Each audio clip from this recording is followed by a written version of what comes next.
Good evening and welcome to another edition of Red Devils Roundup, a midweek special we have this week because of all of the drama that's unfolded this week at United.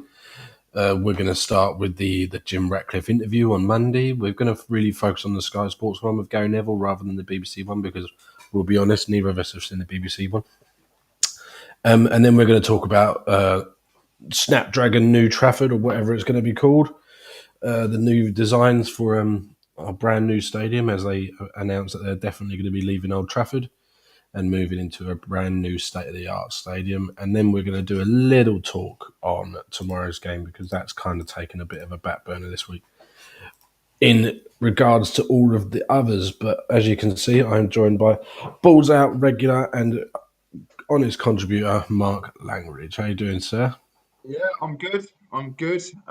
Recovered from my chills from watching that video about the new stadium. I didn't think it was going to affect me quite how it was, but yeah, Yes, ready to crack on about it. yeah, so let's start immediately. So, with the interview itself, I didn't know it was happening. Gary Neville didn't really let on the Sunday when he was doing the game that it was happening. So, I can't tell if it was quite a last minute thing, but it was quite an eye opener. So, we'll start pretty much at the very beginning. So, I've got the sort of transcript here and it sort of goes through such and such how it unfolded throughout the interview. So, we're going to start right at the beginning. And this is the headline from the transcript. Man United would have run out of money at Christmas without cuts and changes. Manchester United would have run out of cash by the end of this year, by the end of 2025, after having me put £300 million in. And if we buy no players in the summer, we're in a process of change, and it's an uncomfortable period and disrupted, and I do feel sympathy with the fans. The simple answer is if the club runs out of money at Christmas if we don't do those things. I'm going to get your instant reaction on that, Mark. Go for it. I think that's a businessman's way of pointing. We're running out of money means we wouldn't have enough cash flow, not that we'd be bankrupt. There's no way Man United are running out of money by Christmas, because if they were, we wouldn't have been able to spend money last year. We would already be in breach of God knows how many FFPs running up to that, like just the profit and sustainability.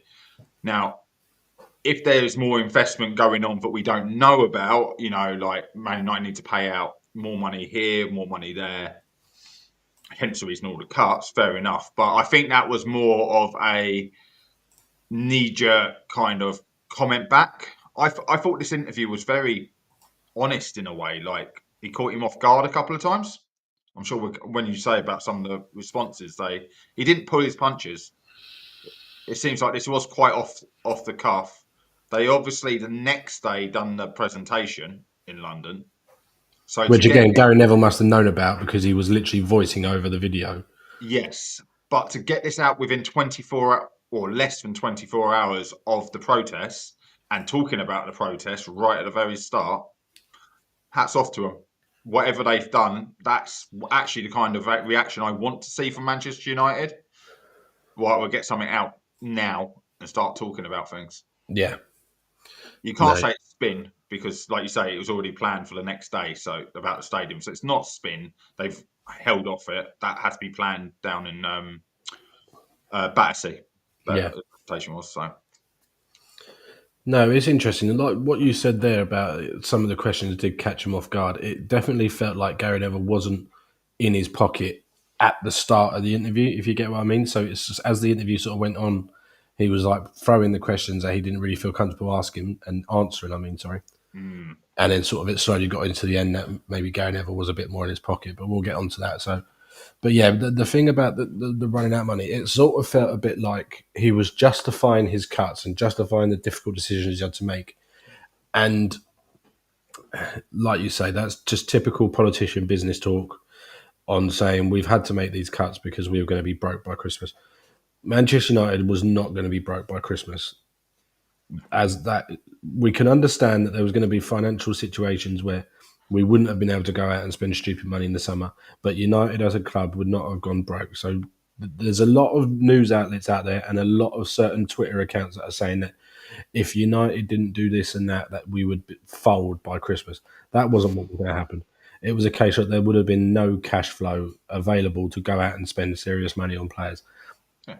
And that's understandable. The club has been run in such a terrible, terrible state for the last probably 15 years to get to this point, which we'll come into because there's a few other things that sort of came out of the interview which were a bit eye-opening and a bit sad, really, on Jim Radcliffe's point. So we'll go on to the next part. This transcript sort of mixes between the BBC one and the Sky Sports ones, which is quite handy, actually. The next headline is some Man United players are not good enough and some probably overpaid. Yeah, no shit. On the quality of players recruited at Man United in years gone by, Ratcliffe told the BBC some are not good enough and some probably overpaid, but for us to mould the squad that we are fully responsible for and accountable for will take time. And I think Ruben has done an excellent job. Yeah, what can you say to that? I am who summed it up. There you go, straight away. This week has Yeah, cemented that's that what there's I never was a thinking. I dull was week. sort of half reading that at the same Absolutely. time. Yeah, never a dull. So those were the words spoken by a United fan, really, weren't they? Overpriced, undercommitted, overpaid, underdeliver. Mm. I didn't. I want to tie this into Amarin's press conference, where Amarin has sort of called out Casemiro as one of those players, Right. inadvertently. Obviously, we spoke about the game Sunday. Probably Casemiro's best performance of the season. Yeah, fat shadow doubt, probably. If I put a goalkeeper up front, I'm not expecting him to play as well as if I put him in goal, right? Mm-hmm. Casemiro is a holding midfielder designed to sit in front of a back four and sweep up the ball in a deep lie while older players in front of him counter attack. That's Casemiro's job at Real Madrid and his job for Brazil. We don't play him like that, so we don't get that from him. I think that's fair to say. We did, but apparently he got called out in the press conference or named in the press conference when I watched it, which I thought was a bit out of order. Mm-hmm. But he's also the highest paid player and probably massively under delivering. But you have, I think, to make anything hit home, it's good to put a name out there. Like Ferguson, you hear players, Alex Ferguson used to come in the dressing room, have a go at, say, Roy Keane, but it wasn't Roy Keane he was having a go at, it was someone else, but he knew Keane could take it. Yeah. I think it's sort of similar with Casemiro in that respect.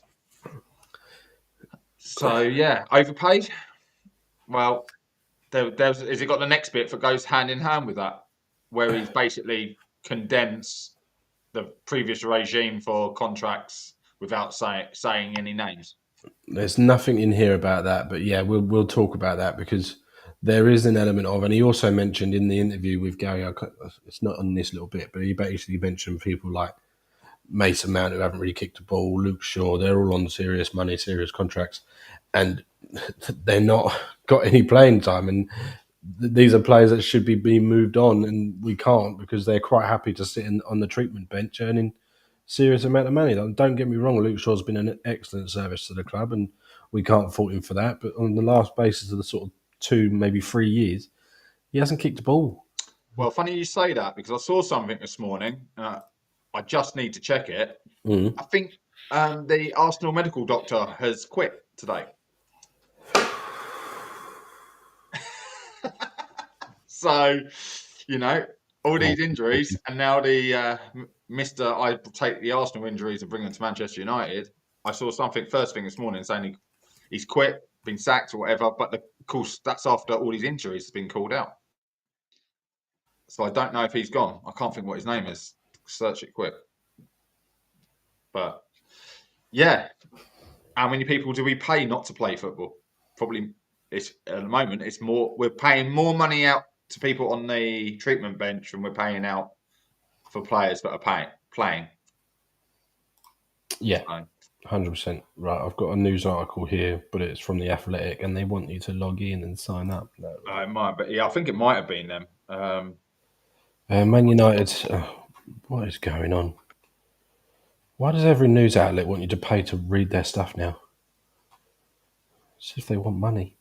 Right, Man United's head of sports medicine and senior first team doctor quit, but club sources insist the duo's departure are not connected to the Red Devils' injury woes.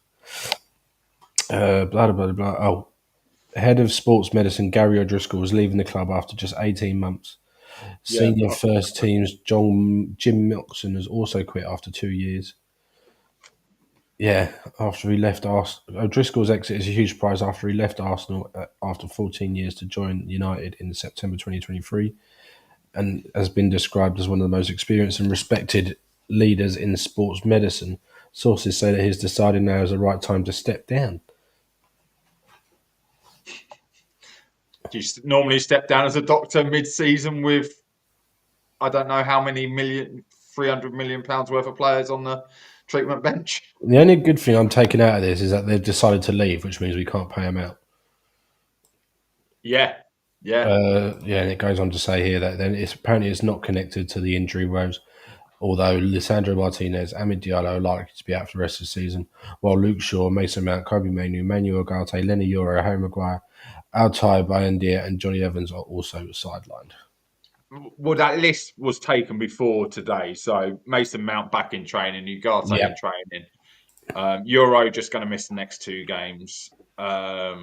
It's nothing serious, but 2 games is Thursday night, Saturday, isn't it? So it's like he's out for 4 or 5 days in that Yeah. respect.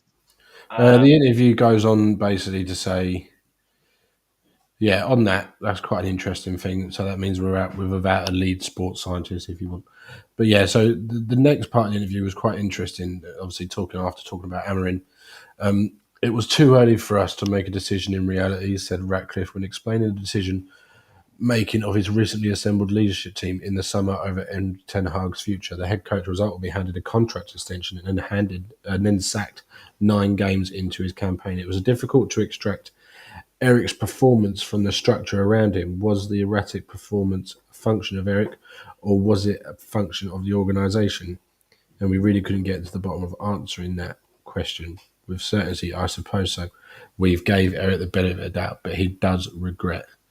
Asked by Neville if he regrets that decision, he said, yes, it was a wrong decision. We made the wrong decision. It was an error. So, yeah, I suppose in that sense, I regret it. We could have told you that. Yeah. We could have told you that. I mean, I was a big advocate of Eric Ten Hag keeping his job even before the FA Cup final. And there is parts of me that thinks maybe I'm stupid, but I still think there was a part of me that wanted him to stay this season. But maybe it was just never going to work. But yeah, the hammering on social media when it was announced he was being sacked before the game of the FA Cup final, I thought was atrocious. And then the hammering that Ineos would have got if they sacked him after the FA Cup final was atrocious. Lose. Like that's just literally wherever you turned, you weren't going to get a win, lose, or draw out of it. It was just lose. I'm with you. I think that the online abuse Ten Hag got for he's a clown, he's clueless, he's lost it. Well, we're saying that about some of these players now aren't capable of comprehending the new tactics trying to be put under them now. So I'm sorry, but I don't want to offend any of these like younger players. Top footballers are quite thick. They're not that intelligent. Mm. Yeah, some are really intelligent, and there's quite a few out there. But in general, they gave up everything to focus on football, and that includes their studies. Yeah, they do BTECs, things like that. Well, BTEC's not worth the paper it's written on. Sorry for any parents watching. It's a lot of businesses won't support someone taking a BTEC. It's just to say that they turned up, done the college courses, and things like that when they signed for a club. So Ten Hag, it was an emotional thing. I think we all said before the cup final that if he won, he stays. If he loses, he's gone. And that's what they did. Now, we also said we need to change everyone inside. And that's not from the manager, that is from the top down. So, yeah, I think he hits the nail on the head. I think it's just it's a bit of an easy answer, isn't it? oh, this happened because of the previous. This happened because he said he goes over it a couple of times, like previous. We're trying to recover from it. So yeah, there's not a lot really to say on that. I think most fans are aware that we they they fucked up. You gave a contract and then you pull it, and you've ended up that's 15 million you've just thrown down the drain for basically getting what was it, 16 games, 15 games, Mm. 13 games, something like that. I can't remember how many games it was he played before they pulled the plug.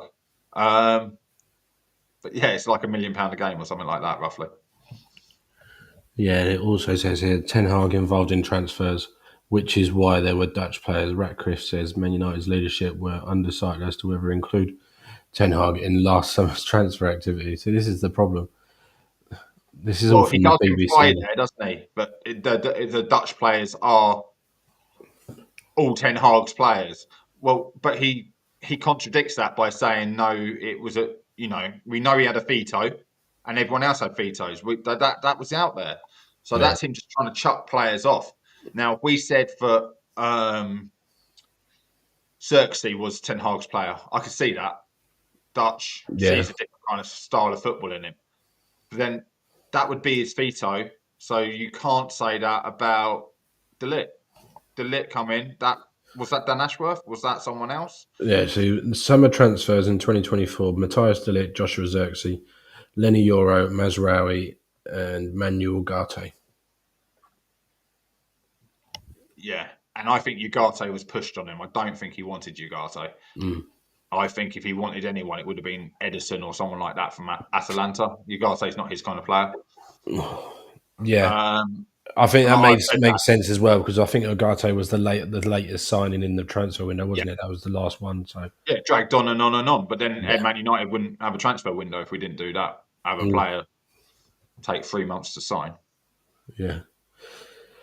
Goes on to say Man United 14th in the Premier League, but first year has gone as we anticipated. In a funny sort of way, it's gone as we anticipated. We didn't think the first year would be easy, as we had difficult things to do. Where we are, I know, is a difficult place, and people are not very happy about it. And at the moment, which is why I'm quite unpopular. I don't think that's why you're unpopular, Jim, to be honest. If I'm brutally honest, that's not why you're unpopular. Certainly not in my eyes. He's not unpopular for the fact that United aren't performing on the pitch.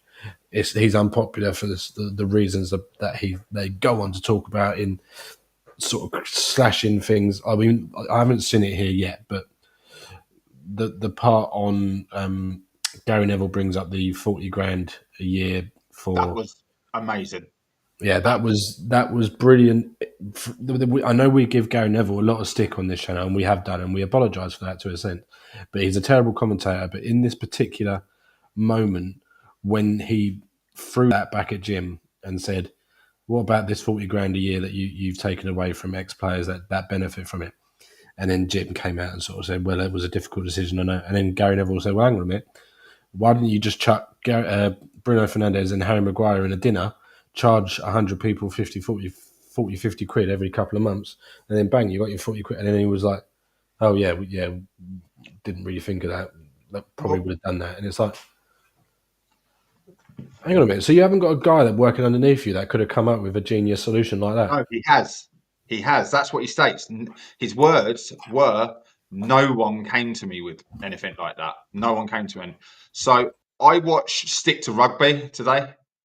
I love mixing my sports up. I think you learn a lot from different sports. My God, I can't remember who it was. One of the former England captains, one of the two, said about his old school got hold of him. Their pitch had been destroyed, waterlogged, and he got it was 75,000 to get a new one. He said, "Right, that's fine. This is what we do. Me, one other person, another rugby player. We put a dinner on. We raised 100,000 in that one night. 100,000 ticket sales, signed shirts, things like that." I Raffles, know it's auctions, rugby, etc. it's all your rich bods around it, but trust me, I had Man United turn up at our local football team, and what the things were going for, like you bid, and then you realise you're out of the bids within seconds, going, "Whoa, whoa, who's that Yeah, guy?" Do you know what I mean? Bidding. Yeah, so it's not. he's right. It's not hard to raise that kind of money. And how many stars do United have? You could do that all around the world, constantly funding it themselves. And it seemed like it came off the top of his head, and it is so simply done, Mm. something like that. But it's also something Man United used to do as a thing of the past. Players talk about that all the time. They're always coming out of reception, having the signed shirts. This is for this is for that.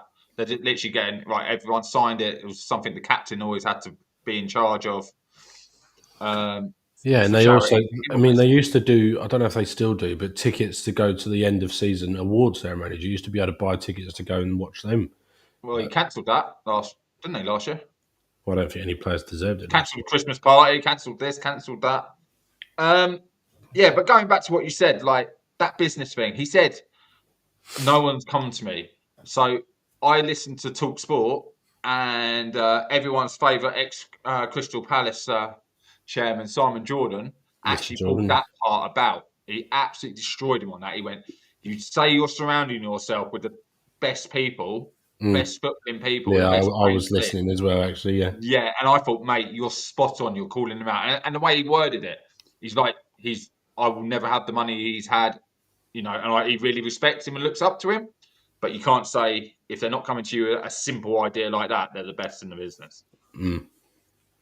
So, but then is it also because there's so much going on? That's just something. It was like we make that cut, we make this cut, we make that cut, but we didn't think about what we can keep Yeah, we're in just a going way. to cut everything without actually figuring out ways of keeping things. And then the interview goes on to talk about this is when the sort of interview took a little bit of a turn where it sort of felt like Gary Neville was sort of in Jim's pocket when they were talking about the stadium and how amazing it is. And you sort of got the idea that Gary was sort of saying this is brilliant from his, I think this is sort of his political mind talking about obviously running, he wants to be the world's best or the owner of Manchester at that point. So the goes on to talk about the stadium. Yeah, that was a strange sort of couple of minutes talking about the stadium, and you said it was a bit dodgy in our group chat, didn't you? Mm, What did yeah. you mean? Well, at this point, we didn't know it was getting announced the next day, did we? No, With the true. interviews and things like that. But you've just had the protest, and that's when it felt like spin. It was that bit that felt like spin. It's like, Jim, you need to let them know this is coming. I'm going to come at you. Bear in mind, this was like the last 2-3 minutes where he asked this question Yeah. after going in on him over the Glazers. And Mm. I mean, he went in on him on that. Oh, that's a That's good what it point, was. actually. That's a good point you make, actually. So let's talk about that. So, yeah, really good point, actually. I've got to try and find it now. Basically, yeah, like you say, Gary Neville basically asked him why aren't the Glazers putting more money in? What's the deal? And he sort of backs off a little bit, doesn't he? Saying, well, but this all comes down to the fact, and Alex Crook, again from Talksport, was talking today that it's written in ink and in signed, sealed, and Yeah. delivered that they basically can't berate either one of each other or slander each other in the media because that will jeopardize future prices for. It's in most contracts. It's in most contracts. Like even my work contract will say that I can't say something bad about my company. It's gross misconduct. Yeah, Right. So if you went on social media and you've had a bad day at work, you can't actually even put your name. You just what a shit day, blah blah blah. But if you said this, I can't deal with this company anymore, and yeah, using the name, you can actually be sacked. That's just the digital contracts we have in this day and age. this day But and age. Gary Neville was very clever about the wording. He's like, well, what do you mean they can't put money in, or what do you mean? He went after him, but it was also like he was trying to separate them. He was trying to help Jim separate himself and saying, look, I put my 300 million in, and that's all gone now already. I put 300 million in, and that's gone. And that's where earlier when we spoke about we'll run out of cash. Yeah, That was in that part of the conversations. But yeah, it was like playing good cop, bad cop. mm. When I re-listened to it, so I watched the interview when I first heard it was out. Monday night, yeah. And then I just listened to the interview, whacked the headphones on, and I just listened to it. No visuals, no nothing like that. And that's when I sort of felt the interview was a little bit more put together. Now it could have been edited. We don't know when it was done in that day and how quickly it was edited around the Hmm. questions. Um, and there must be an agenda. We can do a show now and we say what we're going to cover in what order, So they done that, but the Glazers, it was very weird. And like you said, he couldn't say much, but Gary would know that. Gary's a contract man. He's the PFA guy as well. When he was captain, he was the head of the PFA for the Players Association. So he knows all about what players can and can't say, what managers can and can't say. Yeah, it was a weird one. That I found very weird listening the second time over, knowing this guy can't say a bad word. But did you pick up on one comment he made? Hmm. It was about investments, and he said something along the lines. I have to try and remember what part it was. It was, I think, while the Glades was on there. If I didn't think I could turn it around, I would have just sold it on to the Qataris. Yeah, yeah, I did Which catch that. means all those stories, potentially, if you take it for the words that he used, those stories were true. That they are still interested and they are exploring to trying to get money in and get in there. Yeah, so Because when recently, when the first takeover happened on the previous incarnation of the channel, we were all sort of saying that was the Qatari interest just fabricated from the media or from Jim, sort of saying that I'm your savior, pick me, blah blah blah blah blah, and we were all sort of saying maybe the Qatari interest wasn't true. It was just it was a fabrication from the British media and a case of Jim helping his own cause. yeah, red That herring. that particular comment that you just mentioned there, him sort of saying, I'll just set up if I need to and give it to the Qataris," sort of like you say, rubber stamps the fact that actually that interest was true.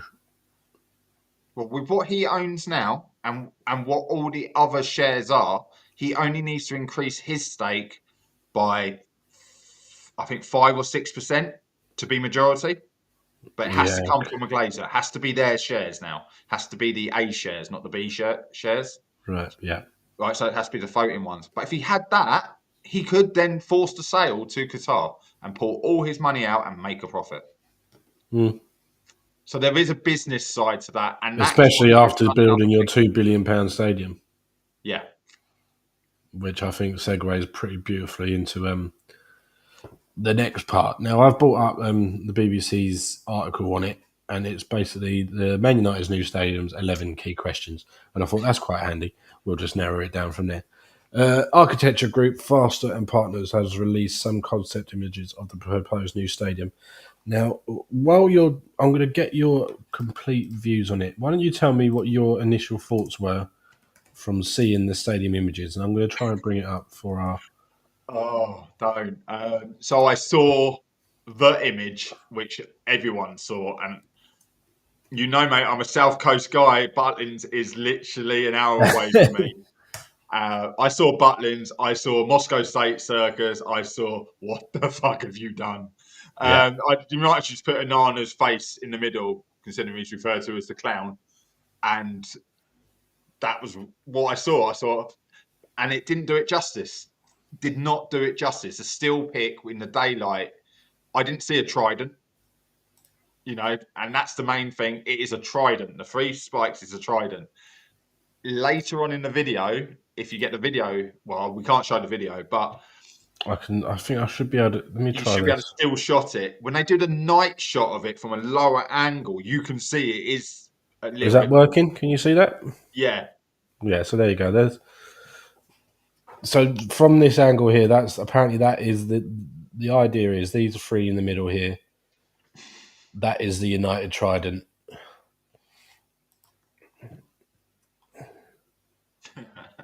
I It mean, was the later one where when it's at night and you're just like, actually, I quite like that. I'm thinking of like getting back in the Champions League, and you've got that walking up. I think they said you can see it from 25 miles away, Mm. 40 kilometers, so or something like that. Yeah, that's huge. I'm not sure about Spinnaker Tower in the middle, the Yeah. middle one at the back. It Um, reminds me. I've seen a lot of relations to the Jedi Council building from Star Wars on Twitter. That's kind of like what it would be, and a few tweets saying that the audacity of us being 3-0 up at home is interesting. yeah, those days are well and truly in the past at the moment. The Um, umbrella surrounding the stadium will apparently harvest rainwater. Yeah, and solar, and that part I absolutely love. So if you're pulling in the solar energy, harnessing the rainwater with the canals and things like that, you're looking at hydroelectricity possibilities, reducing energy costs for the surrounding area with all the shops. So they literally are going, and it's carbon footprint. It's got to be carbon neutral because it's going to be built around 30-31 season if it started in the summer. So it's a 5-year build no matter what. But yeah, I've just pictured myself walking out with the kids into Old Trafford in that, as they sort of walked out into the ground, Yeah. and you walk out and you're walking into that sort of view, and I was just like, yeah, that's something special. Oh, look at this! Didn't know you could do this. Sorry, I'll stop playing with it. um, I I get where there's a mass divide, isn't there? There's a big divide on fans. They're looking at maybe one or two images, but if you watch the video, I got goosebumps watching the video. As it went on, I got goosebumps, but I get the divide. Yeah, so there you go. Naomi straight away saying mixed feelings from the fan base, to be frank. I'm surprised by the somewhat positive reactions. That's interesting because when I saw it, I was instantly like, wow, yeah, I'm 100% on board with that. Well, I saw FIFA. That's what I saw straight away. You get these state computer AI generated stadiums in FIFA, and you see players walking out, and that's what it sort of looked like in the video with the way the Mm. two teams walk out and things. But we do need to move forward, and maybe it's more my ability to separate business from our love of Manchester United. But Old Trafford has got concrete falling on people, chipping away from the water damage and things like that. The foundations are over 100 years old, which means that no matter what we build, we need to re-secure those foundations. They won't be up to scratch. And I think they said it was 1.5 billion to redo Old Trafford, or 2 billion to build at the other end and take Old Yeah, Trafford give or out. take. Yeah. And then if it's going to bring in 7 point something billion to the British economy, which means we get more funding around the area to help build it, lowering the price. You've got to speculate to accumulate, as they say. Old Trafford is always going to be in our heads and in our hearts, but Old Trafford has not always looked like that. You ask any Tottenham fan, you ask any West Ham fan, you ask any, even, I don't know, who else? Who else has moved? Oh, Everton at the moment. Obviously, they're Yeah. they're going through the paces now, moving out of Goodison, going into the Bramley Moor dock, which, by the way, again, is absolutely stunning. Like this Yeah. whole new era of stadiums that are coming through. I mean, obviously, Emirates sort of kicked it all off. Emirates is stunning, beautiful stadium. Obviously, No atmosphere. no atmosphere and it's dead as a dodo in there. But that's just the supporters for you. That's the main fear, though, isn't it? That's the main fear. Oh, well, the atmosphere is not going to be there. but let's be honest. That isn't what the atmosphere is going out of football anyway. The atmosphere comes from supporters that want to be there, not because they can afford the tickets, but because they love the club and they sing the songs. That's why our away fans are our best fans and always will be, because they're paying so much more to travel around. It's not I've got tickets to the game. It is I need to literally work and go to football. It's a way of life. Living Yeah. for the away day, yeah. So, and I've done it when I was younger, like for like 1 or 2 seasons. So I used to follow Brighton when I was like 15, before I started playing football. But then they went up to Gillingham, they lost to Goldstone Ground, and they were travelling everywhere. 5 a.m. starts just to get to your home game in London. Yeah. So but they're amazing away fans, and they're seeing. Obviously, my best mate is a die-hard Brighton fan, and so all of his family, and that's why we always joke about the fact that you get the bigger the ground gets, the less true fans you get, because people want to watch Premier League football and they can afford to buy a ticket, so they do. Yeah. That's another stadium, the Amex, stunning. You Yeah. know, the new generation of stadiums that are coming through are just stunning, and it is just the way football's going. But Well, Bernabeu and Nou Camp, that's why yeah, he references them. I've been in both, and I can't wait to go back and see them again. mm, Now, the Bernabeu I think looks amazing, but really it's just a shell. Allianz was a complete rebuild. If anyone ever went to the original Allianz at Bayern Munich Stadium, it looks nothing like what it does now. You know, New Camp. The only thing about the new Old Trafford, I'm sorry, it's still going to be Old Trafford to me. Whatever they want to put on the brief, it's still going to be Old Trafford. Couldn't we have gone to 106,000? yeah, The new camp is going to be 105. I would have expected, if you're going to do a new build, make it the biggest. Don't come under someone. Make sure you go above them. Even if it is only by 1,000. I know that's probably still quite hard to do. Maybe you go just one extra seat round the top. But that's all I would ask. Am I asking for too much? Can we just get an extra 6,000 people in? yeah. So Or there's a list here on the BBC website of the top 10 largest stadiums in the world. Obviously, number one is the Narendra Modi Stadium in India with 132,000. that's a cricket stadium, isn't it? Yeah, I believe so. Yeah. There's one in North Korea, apparently.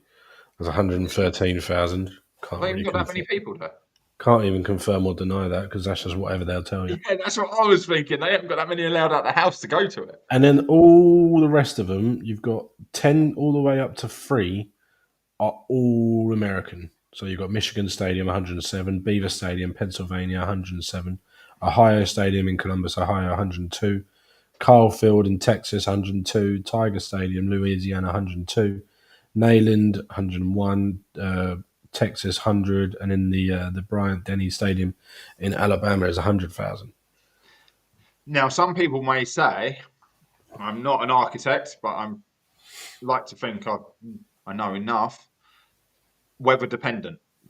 So a lot of these, if we get strong winds, heavy rain most of the year, you've got to be more at risk of rot and decay of a stadium. And I think that's why we never got bigger in this country. Where in America, it's warmer most of the time. Yeah. The Texas stadiums, things like that, and worry more about melting of the metal and things. So there's been many a picture over time. I just have friends who used to live in Austin, and they sent me a picture of a lamppost that's like fallen like that, and you're just like, what's happened? Oh, it's only 120 degrees currently today. So, and these stadiums have got air conditioning, like the ones Yeah. in the World Cup. It's ridiculous, absolutely ridiculous. So But this is what it goes on to say. The stadium will form part of a wider regeneration of the Old Trafford area. United say the entire project has a potential of creating 92,000 new jobs, will involve the construction of 17,000 new homes and bring an additional 1.8 million visitors to the area annually. They add the project will be worth an additional 7.3 billion to the UK economy, and the stadium will be built using prefabrication shipped in 160 components along the neighbouring Manchester Ship Canal. That's incredible. yeah, I thought it was hilarious when he said it. Like Meccano, I was like, now you're showing your age. I at least said Lego. He went for Meccano. But I think they're underestimating those numbers as well. You think of all the extra away fans will be able to come to a game now because of there'll be more away tickets, so that away fans will be happy. because you have to give away a percentage. Imagine an FA Cup match and they get half the gate from a 100,000 seat stadium, and you get in some non-league side.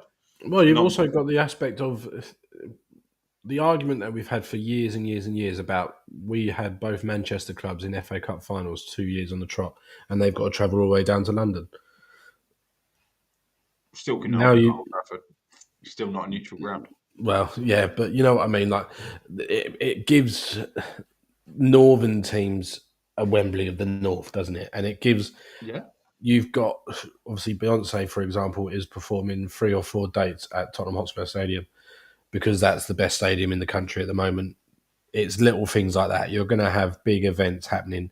I wouldn't be surprised if it's even on the cards for like a WrestleMania, with obviously with the TKO brand expanding with boxing and UFC and WrestleMania. I wouldn't be surprised if we had a triple header WrestleMania boxing UFC event at this stadium in 10 years' time. Mate, look at our fight, the UFC fighters up in Liverpool, Manchester. They'd be all over it. They would be all over that. Paddy the Baddy, Tom Aspinall, people like that fighting in Manchester. Oh, well, we get a Fury fight on at the same time coming out of retirement. You know, like Manchester is Liverpool. What would the Newcastle? If we knock this up, what are the Newcastle owners thinking? Yeah. Because I'm telling you now, they might not charge as much for their tickets, but they would sell out a 100,000 seat stadium every week in Newcastle. And they would have the money to build it. There's definitely more of an emotional attachment to St James's Park, surely. Every fan doesn't want to move away from their grounds. Like I say, I literally went through the destruction of the Goldstone ground being sold out from underneath for Brighton. You know, nothing they could do to stop it. And now they got the Amex. They went through the hard to get to where they are now. Yeah. It hurts, but like all relationships, you break up, it hurts, and then you find something bigger and better. So it's estimated this is going to take between 5 and 6 years. They reckon a stadium of this size should take 10, but because of the regeneration, they expect it to get between 5 and 6 years. And it's prefabrication being able to and get it's prefabrication, all being done via the canals, apparently. So yeah. There is one question mark about where we'll play. As far as I can work out from what we've heard and seen so far, we will play at Old Trafford all the way up to the moment that new pitch is laid and turfed, and then we'll move into that new state. Because I don't think they won't start destruction of Old Trafford or demolition of Old Trafford until that new, like the actual stadium itself, like with the seats and the turf and everything like that, and all the actual stadium aspect is done. Without obviously, then you knock down Old Trafford, and then that's when they start adding in the 17,000 new homes that will be in that area, and then you start making it all nice and pretty on the outside. I totally agree with you, and this is the bit that's actually the kicker for me. Like, I'm all for the regeneration, but as we spoke before we started the show, that when I looked at the plans, the rundown to what looks like the circus in that picture that you had, the picture is in that old car park, which isn't even used, behind the mega store at the back, right as far down, and where it shows you is going straight through Old Trafford, and the Munich tunnel has to stay. That's my only thing that I will not. I can't think what the wording is. My non-negotiable. Munich tunnel has to be there. Whether you put shops, whatever, build around it, and it's a tunnel underneath, that cannot go. That's iconic. The statues can be picked up and moved. You know, everything like that. But the Munich tunnel has to stay. The clock we can relocate within. So here, yeah. So I'm assuming that there is hotel football, right? I think so. You have to get it up on the stage. You've got it on the thing. It's not on us. There we go. So the way I look at it, so smack bang centre of, here we go. So we're looking straight through Old Trafford in my eyes there, because you can see the train line off diagonally just a bit above Naomi's head. Yeah. The way that's looking to me on screen. The train line is there, so they're going to build a new station somewhere around all of that. That's right. Okay. So the Munich tunnel is going to be somewhere along here, along there. That's that's what I'm seeing. And yeah, hotel football off to the right. So you can see how that's coming through. So the mega store is like halfway down, roughly where your cursor is now, is roughly where the mega store would have been at the back. Right. Yeah. So you see what I mean? The whole thing's being built on the car park. So you are right. They can build the ground and keep Old Trafford. But for how long? What I mean by that is they're going to build the ground in parts being shipped in. Yeah. But the netting is part of the actual roof to the ground. And the netting comes quite far back, as you can expect. At the angle it comes quite far away. And I think it would start to hit the ground, the back end of the ground and the megastore and things. So, yeah. Do we play somewhere else? I'll go ground share with Everton. Yeah. Probably more. Well, Yeah. where else are you play? You're not going to Anfield. You're not. They're not hoping hell am I going to fucking Shitty. No. Um, and then who else have you got really in the same sort of location? Everton. Salford. Yeah, grounds. Yeah, Salford proper football. Yeah, let's get on that. Yeah, for me, ground share of Everton, get then some revenue of our fans there every week. We haven't really got an issue with that. That for me would be it. People at my work were making the jokes that we should come all the way down to Wembley. We'll get more fans. Probably true. Yeah.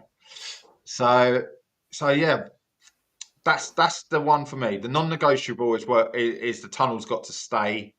But I would like to think we play in Old Trafford and walk out into New Trafford.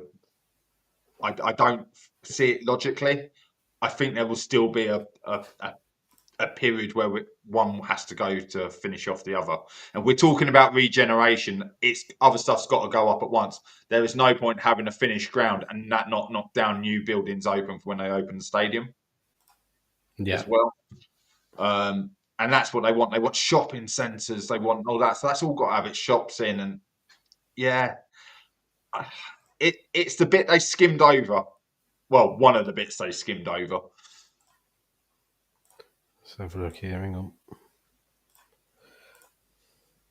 The other thing, going back while you're having a look, going back to the Sir Jim thing, I didn't like the way he refused to answer the Ashworth question. Yeah. Ashworth obviously clashed with someone.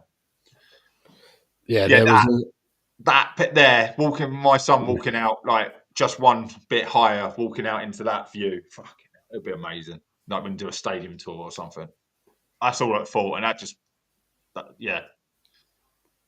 I find it very difficult to not like it, and that's obviously because it is all computer generated and it is all. To this part, if you just pause the video and go back a little bit.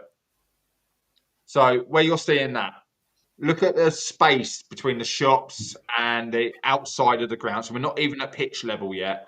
The outside level of that ground. Yeah. That's a big space. That's a very big space coming back away from the ground already. Mm.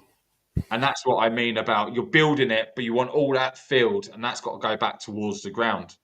And this netting's still so high, so that's even further back when it strikes down to the ground. Yeah. Yeah, I'm with you. So that's there. It looks like an airport, doesn't it?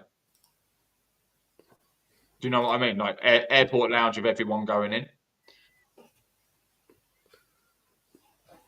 I don't even care if the video gets taken down because we're using their video. I'm sure they won't mind. Yeah, you're not using all of it. Yeah, this is the part where he's shipping it in. Yeah, and I love that idea, but then that's the heart of Manchester. Why not use the shipping canals and everything? You know, that's what Trafford is known for, or should be. Hold on, let's bring that back up. Come back, Meccano like. So let's. Yeah, I love that. So as you can, so like we said, this is the train line along here. So this is where Old Trafford is now. So Old Trafford's about here because that's where the you got the walk over from the roads. You got to follow the roads and think, well, hang on, where's Lou Macari's? Where's Bob's? Around here, isn't it? That's that road there, I would imagine. Where's Premier Inn? which is all roughly in that area there. So what's going to happen to all of that? Are they just going to cut that off, and there's just going to be this grotty few cafes and bars, and those 5 or 6 houses before you walk out to Old Trafford? Is that all going to be regenerated, or are they just going to leave them as is, and then you're just going to walk into this whole Something. brand new bit? It looks I like can't so remember from what I was here. watching. It might have been Stratford Paddock or someone like that saying they better keep Lou Macari's or help relocate it to a better thing. Do you know what I mean? Yeah, Iconic. like a Lumacari's inside the new stadium would be incredible as like one of the. So yeah, that's like that's the And that's tridents there. where I see the Trident. Do you see what I mean? If that was in the night and it's lit up, just the Mm. Trident parts in the red, and yeah, then apart from like I say, Spinnaker Tower at the back, they can knock that on the head. No one. It's the only part of me that goes, There was a I know kid the there with a area Rashford well shirt enough. on.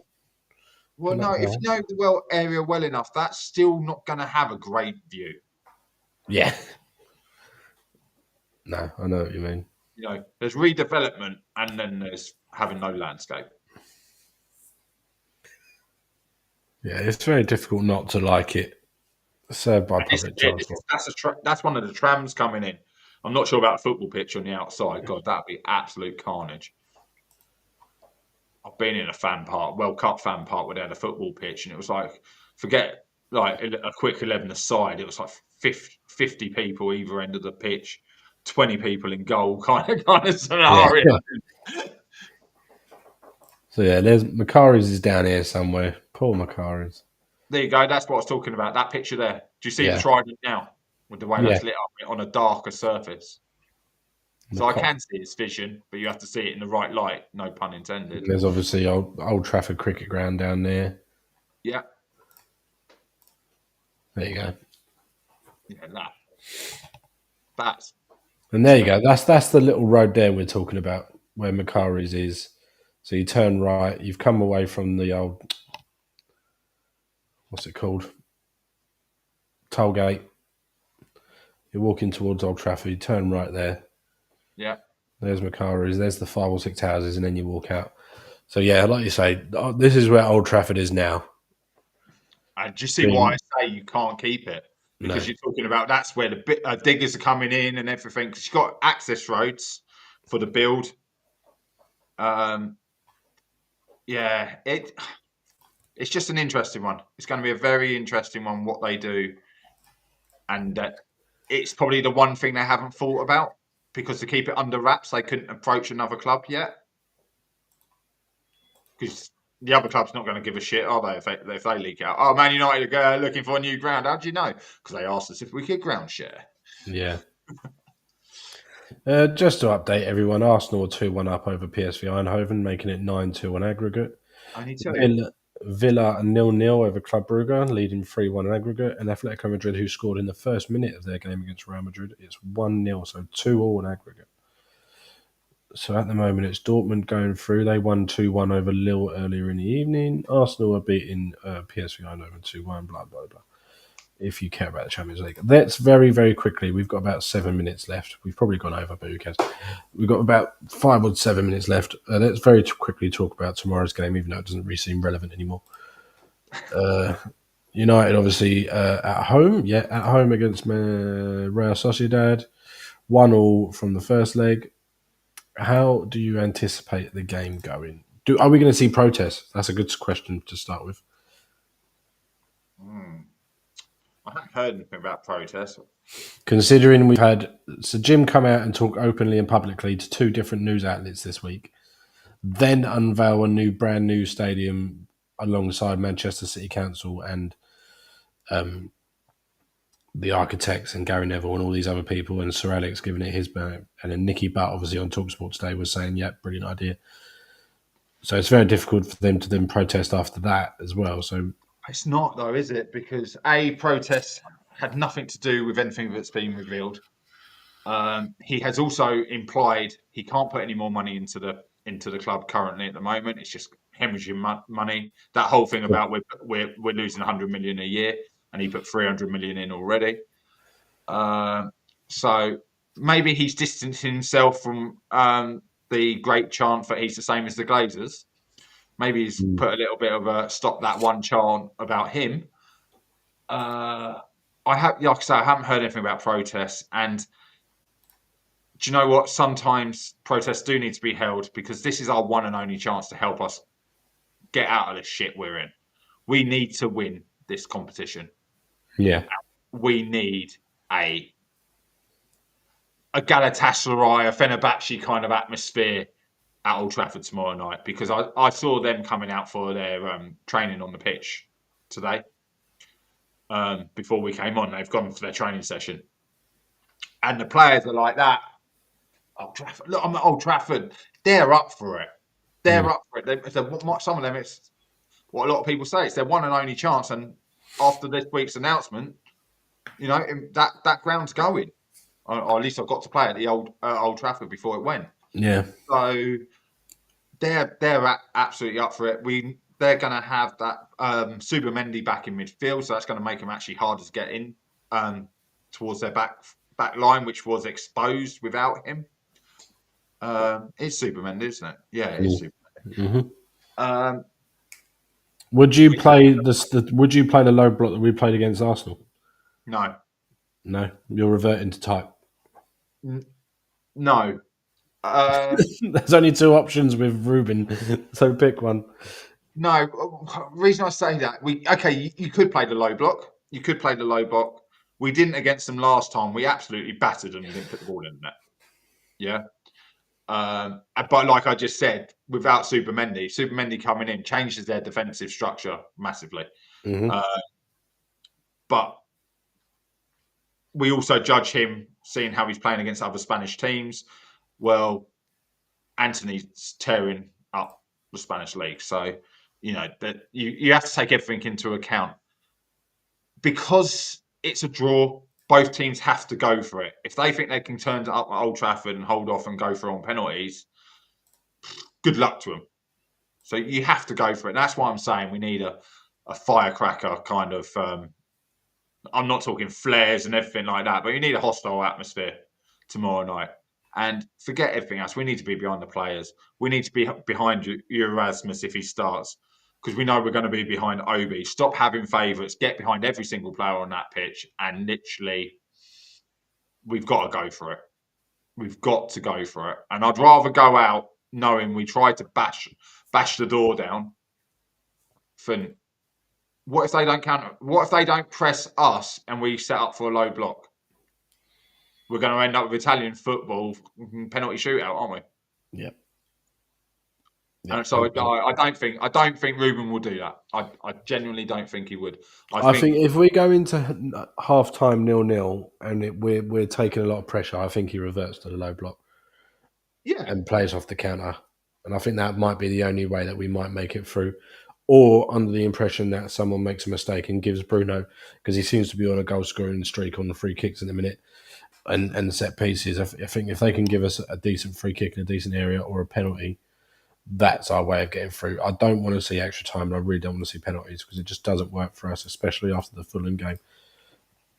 Well, I don't mind Onana in goal for penalties, if I'm honest. I know the Fulham game he didn't save one, but he's got quite a good record in his career on penalty shootouts. He's quite acrobatic, but it's still a guessing game, isn't it? But no, and I think the Spanish teams tend not to miss. They tend not to miss. Do you remember the one where it was like we got down to De Gea and their keeper taking them?